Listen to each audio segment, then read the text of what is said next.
a true...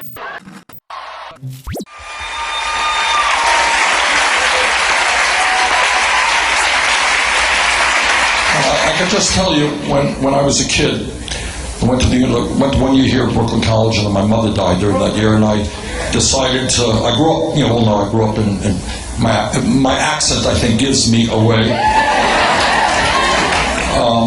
After 50 years in Vermont, I'm afraid I still have that accent.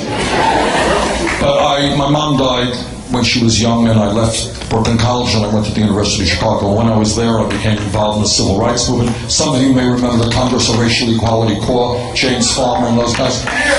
And we did a little bit of work that we could financially, supporting the people who were getting their heads broken in the South, but we also worked on segregated housing and segregated schools in Chicago. And you remember in 1968, there was the police riot at the Democratic Convention. You're too young to remember that. Those of us, I learned about the Chicago Police Department before that. I was arrested, got the opportunity to meet the Chicago Police Department firsthand.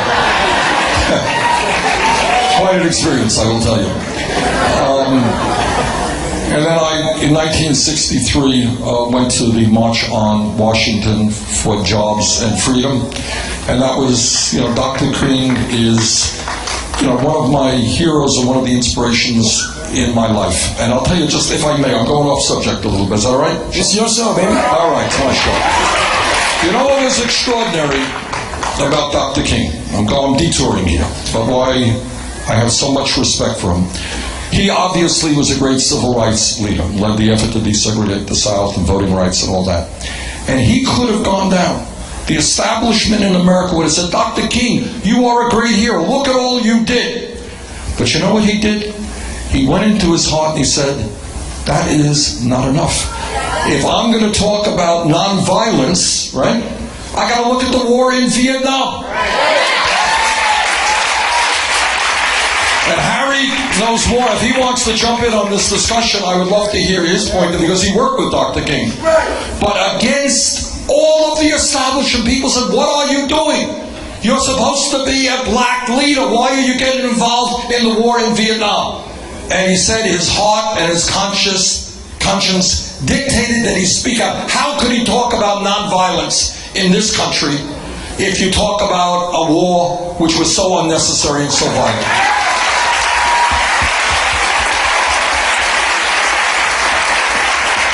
And suddenly, and Harry, you jump in and correct me if I'm wrong here, but a lot of his liberal contributors stopped contributing.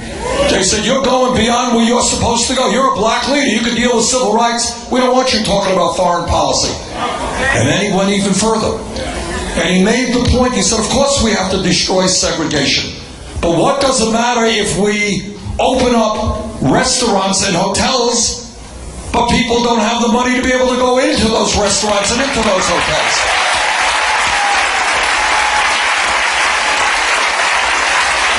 So then he began talking about income and wealth inequality.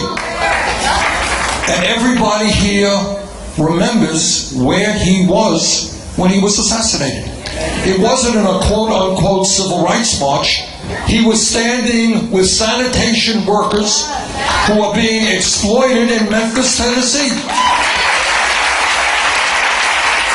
And he chose to stand with the lowest among us, people who did dirty work, no pay, bad working conditions. He went there and he stood with them. And also, some of you will remember, and Harry, you know more about this than I do, the project that he was working on in the last months in his life, the Poor People's Campaign. And what he was saying is, we're going to bring together the African American community, the Latino community, the Native American communities, poor whites in Appalachia and elsewhere. We're going to bring all of our people together to demand a change in national priorities. That's what he said. This is a wealthy country. We should not have the kind of poverty that we have right now. That is the sign of incredible courage and genius to keep expanding his vision for America. That's what Nina is talking about. So, I don't know how I got off on that.